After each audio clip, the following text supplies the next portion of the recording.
मोर क्लासলৈ স্বাগতম। আজি আমি শিকিম চ্যাপ্টার 6 জীবন প্রক্রিয়া তোমার ক্লাস 10 এর সায়েন্স, ঠিক আছে?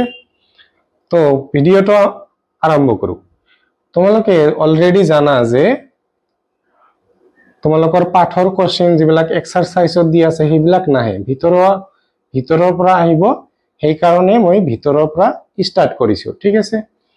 চাবা প্ৰথম কোশ্চেনটো কি লিখিছো যে জীবন প্ৰক্ৰিয়া কাক বলে আৰু কি কি। জীবন প্ৰক্ৰিয়া মানে হল সকলো জীবদেহত জীয়াই থাকিবৰ বাবে, মানে আমি জীয়াই থাকিবৰ বাবে কিছুমান বিশেষ প্ৰক্ৰিয়া অনবৰত চলি থাকে। এনে এইবোৰ প্ৰক্ৰিয়াক কি কয়? জীবন প্ৰক্ৰিয়া বলে। মানে আমাৰ জীৱনটো চলি থাকিবৰ কাৰণে কিছুমান প্ৰক্ৰিয়া থাকে। পৰিপুষ্টি মানে তোমালোকৰ খাদ্য গ্ৰহণ, শ্বসন মানে তোমালোকে যে ব্ৰিডিং লোৱা বা শ্বাস লোৱা হেতক শ্বসন বুলি কয়। পৰিবহন, তোমালোকৰ পৰিবহন তন্ত্ৰত বহুত কেইটা পৰিব, তোমালোকক পিছত বুজাই দিম। পৰিবহন মানে তোমালোকে এতিয়া লৰি চৰি থকা বুলি ভাবি লোৱা। ৰেচন তাৰ মানে এইবিলাক খোৱা খাদ্যৰ পিছত তোমালোকৰ ডাইজেষ্ট হৈ পায়ু দি যে তোমালোকৰ মল ওলাই যায় আৰু মূত্ৰ ওলাই যায়, হেতক কি কয়? ৰেচন বুলি কয়। আৰু ডিটেইলছত আমি পঢ়াম। এতিয়া আমি জাস্ট তোমালোকৰ বেসিক কনসেপ্ট দিছো। নেক্সট কোশ্চেনটো চাবা কি আছে যে পৰিপুষ্টি কাক বলে। পৰিপুষ্টি কাক বলে আৰু ইয়াৰ মুখ্য উপাদান কেইটা কি? কোশ্চেনটোত চোৱা কি কৈছে যে জীবদেহৰ বাহিৰৰ শক্তি উৎস যাক ইয়াতে ডাবল আহাৰ লিখছে, আহাৰ হিচাপে গ্ৰহণ কৰো, এইবোৰকে কি বুলি কয়? পৰিপুষ্টি বুলি কয়। মানে আমি যে খাদ্য হিচাপে গ্ৰহণ কৰো শক্তি পোৱাৰ কাৰণে, সেইবিলাকে কি কয়? পৰিপুষ্টি কয়। ইয়াৰ মুখ্য উপাদান কেইটা কি? মুখ্য উপাদান হল কাৰ্বহাইড্ৰেট। কাৰ্বহাইড্ৰেট আমাক কি যোগান ধৰে? শক্তিৰ যোগান ধৰে। আৰু কৰ পৰা পাওঁ আমি? ভাত খাওঁ, ৰুটি খাওঁ, সবতে আছে, কিন্তু ভাত আৰু ৰুটিত আমাৰ অতিৰিক্ত কাৰ্বহাইড্ৰেট থাকে। স্নেহ পদাৰ্থ মানে কি? চৰ্বি জাতীয় খাদ্য, মানে অয়েলি খাদ্য হোক বা যিহতে মাছ মাংস খোৱা তাতে যে তেল থাকে, সেইটো হল তোমালোকৰ স্নেহ পদাৰ্থ। প্ৰটিন কি হব? প্ৰটিন তোমালোকে মাছ মাংসৰ পৰাও পাব পাৰা, আৰু তোমালোকৰ কি হব? পনীৰ বা তোমালোকৰ দালিৰ পৰাও পাব পাৰা। ভিটামিন বেছিভাগ শাক পাচলিত থাকে। খনিজ লৱণ তাতে থাকে। আৰু কি খাব লাগে? আমি পানী খাব লাগে। পৰিপুষ্টিৰ এইকেইটা হল মুখ্য উপাদান। মনত ৰাখিবা, এমসিকিউ হিচাপে আহিব পাৰে, ঠিক আছে? এতিয়া কোশ্চেনটোত চাবা কি কৈছে যে স্বপক্ষী পৰিপুষ্টি কাক বলে? ইয়াৰ উদাহৰণ দিয়া। স্বপক্ষী মানে যিহতে নিজৰ আহাৰ নিজেই গ্ৰহণ কৰিব পাৰে, মানে যেনেকুৱা গাছ গছনিয়ে কি কৰে? সালোক সংশ্লেষণৰ সহায়ত নিজৰ আহাৰ নিজে প্ৰস্তুত কৰে। এইবোৰক কি বুলি কয়? স্বপক্ষী পৰিপুষ্টি। এতিয়া ডেফিনেশনটো মানে সূত্ৰটো মই লিখি দিছো। কি লিখিছো? কিছুমান জীৱই সৰল অজৈবিক উৎস যেনে কাৰ্বন ডাই অক্সাইড আৰু পানী, তোমালোকে জানা সালোক সংশ্লেষণত কি লাগে? কাৰ্বন ডাই অক্সাইড আৰু পানী লাগে। জৈৱ ৰাসায়নিক বিক্ৰিয়া ঘটাই খাদ্য গ্ৰহণ কৰে। এনে ধৰণৰ খাদ্য গ্ৰহণ কৰা জীৱসমূহক স্বপক্ষী বুলি কোৱা হয়। উদাহৰণ হিচাপে কি লিখিব পাৰা? সেউজীয়া উদ্ভিদ আৰু কিছুমান বেক্টেৰিয়া।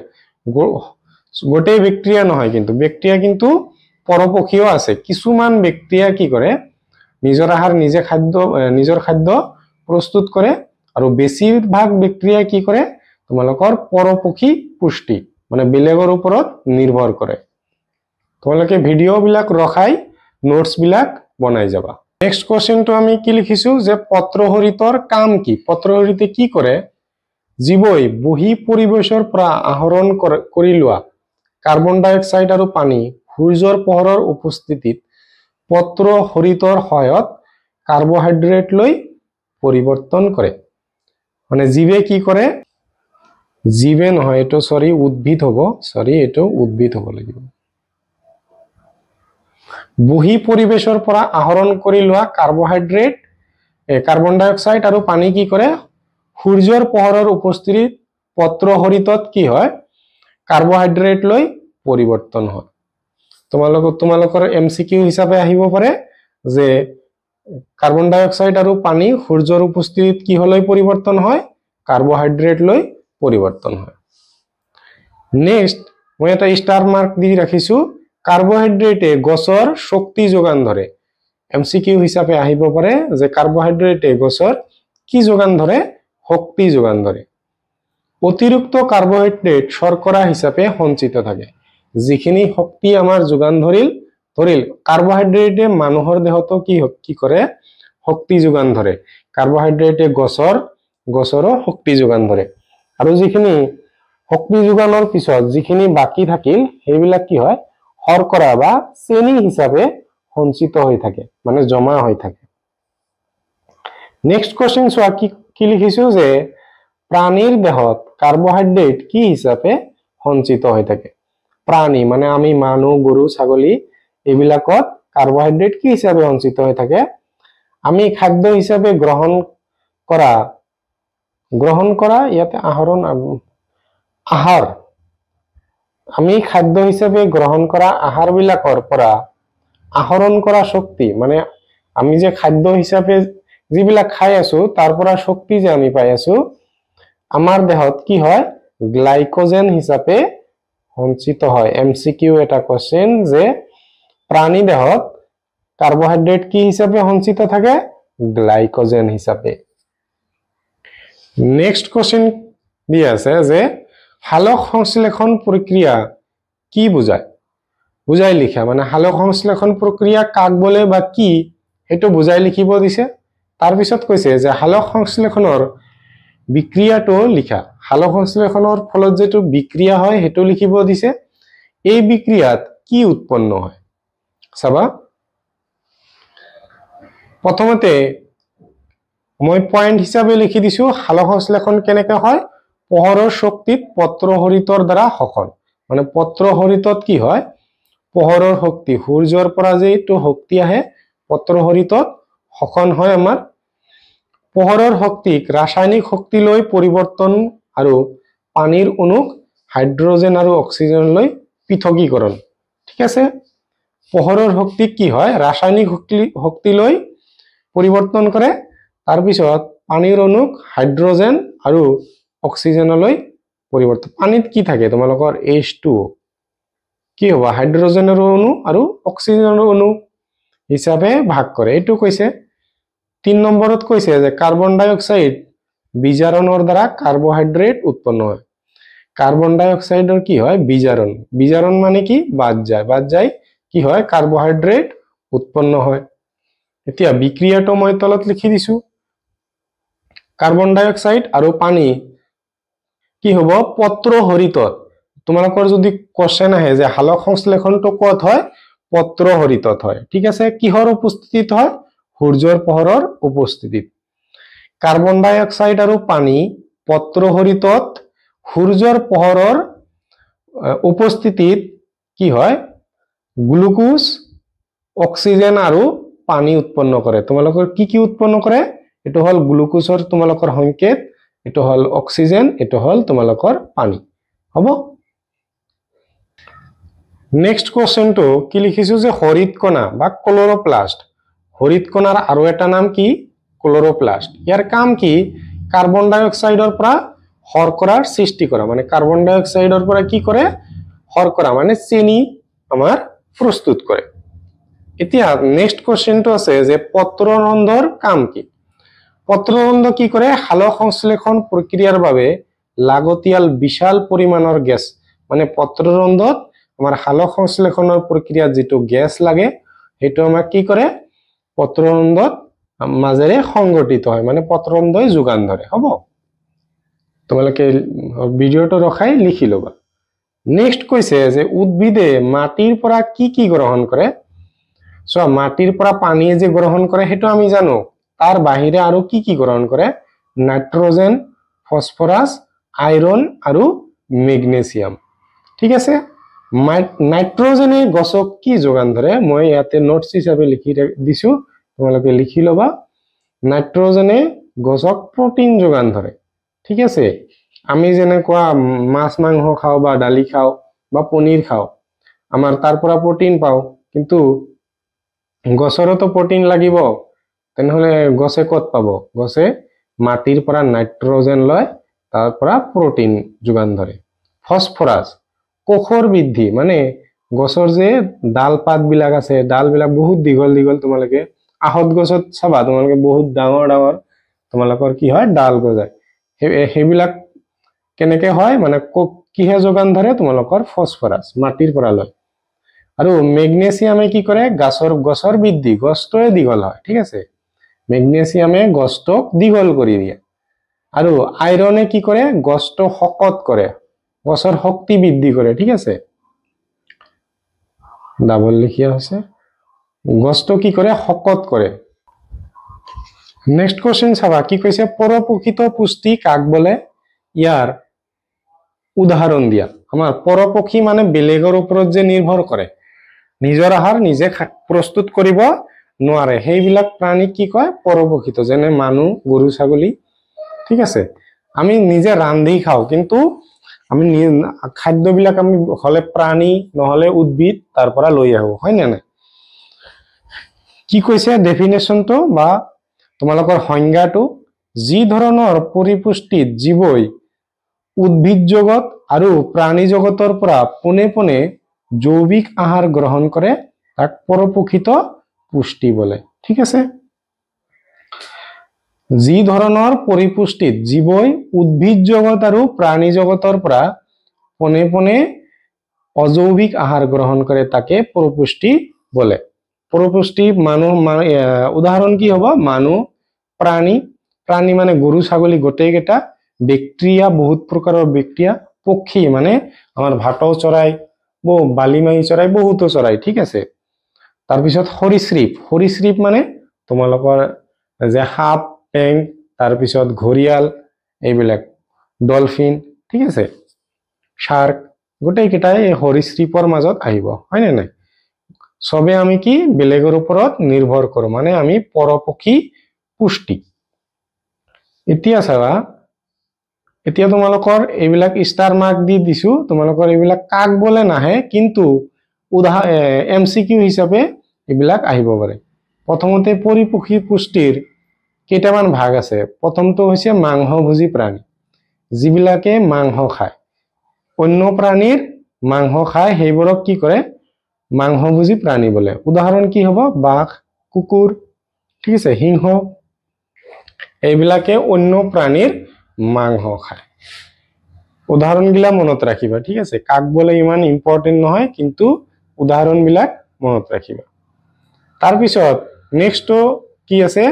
পাচন দ্ৰব্যভোজী প্ৰাণী, যিবিলাক প্ৰাণীয়ে মৃত আৰু কিছুমান মৰা বস্তু আৰু পচা গেলা বস্তুৰ পৰা কি হয়? খাদ্য গ্ৰহণ কৰে, আহাৰ গ্ৰহণ কৰে, সেই প্ৰাণীসমূহক পাচন দ্ৰব্যভোজী প্ৰাণী বুলি কোৱা হয়। উদাহৰণ হিচাপে কি হ'ব? ভেঁকুৰ, বেক্টেৰিয়া আদি।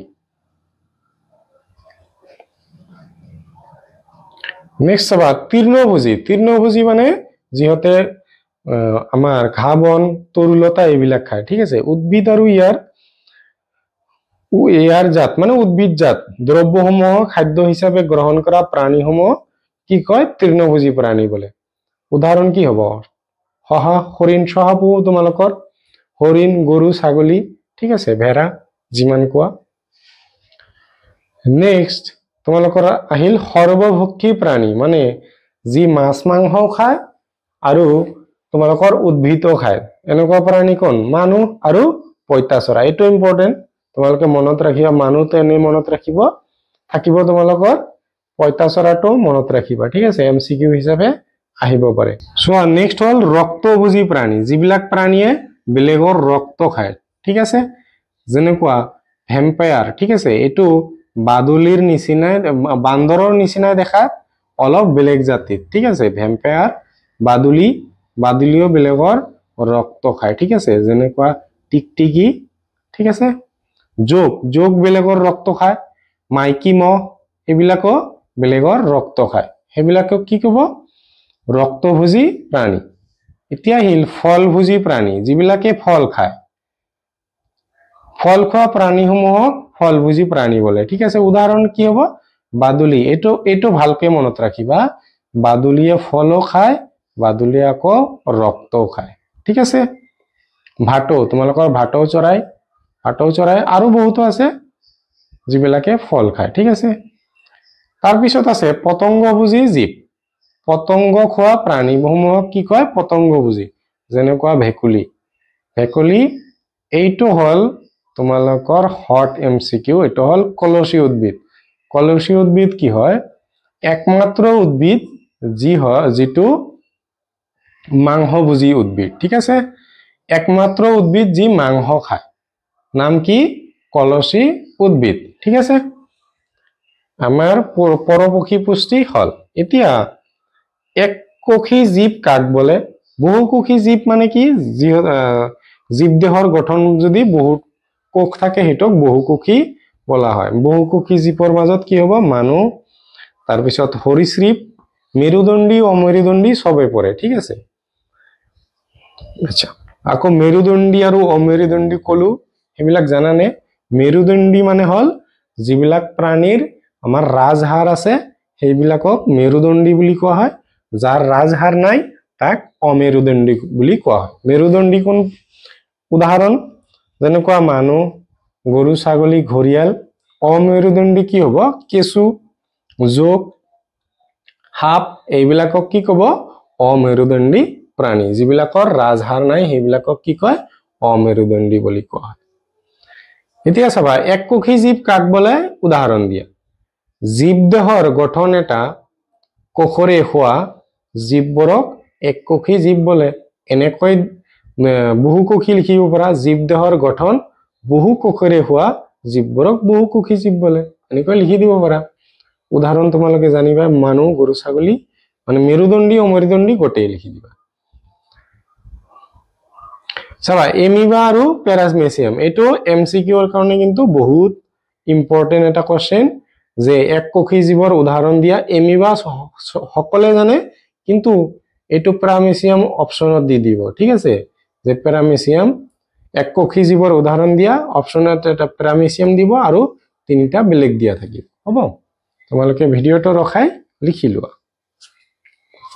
কোশ্চেনটো কি আছে এককোষী জীৱৰ ক্ষেত্ৰত খাদ্য গ্ৰহণ গেছৰ আদান প্ৰদান বা বৰ্জনীয় পদাৰ্থৰ নিষ্কাশনৰ বাবে কিয় এক বিশেষ অংগৰ প্ৰয়োজন নহয় এনসাৰটো চোৱা যে এককোষী জীৱৰ ক্ষেত্ৰত জীৱটোৰ গোটেই পৃষ্ঠখন বাহ্যিক পৰিবেশৰ লগত প্ৰত্যক্ষ সংস্পৰ্শত থাকে হে এনে জীৱৰ ক্ষেত্ৰত খাদ্য গ্ৰহণ গেছৰ আদান প্ৰদান বা বৰ্জনীয় পদাৰ্থৰ নিষ্কাশনৰ বাবে এক বিশেষ অংগৰ প্ৰয়োজন নহয় কোশ্চেনটো মনত ৰাখিবা এটো এককোষী জীৱ নিলিখি লিখিব পাৰে যে এমিবাই কি কৰে খাদ্য গ্ৰহণৰ গেছৰ আদান প্ৰদান বা বৰ্জনীয় পদাৰ্থৰ নিষ্কাশনৰ বাবে কিয় এক বিশেষ অংগৰ প্ৰয়োজন নহয় এটো লিখিব পাৰে ইয়াতে এককোষী জীৱ লিখি দিছো তাৰ মানে কাৰ কথা কোৱা হৈছে এমিবা আৰু প্যাৰামেচিয়ামৰ কথা কোৱা হৈছে হ'ব ভিডিওটো ৰখাই লিখি লোৱা আৰু ভিডিওটো চাই যদি ভাল পাইছা তেনেহলে নিজৰ সমনীয়াৰ সৈতে শেয়াৰ কৰি দিবা আৰু চেনেলটোত যদি নতুন আহিছা তেনেহলে চেনেলটো সাবস্ক্ৰাইব কৰি দিবা ইয়াৰ পিছত আমি নেক্সট পঢ়াম মানুহৰ পৰিপুষ্টি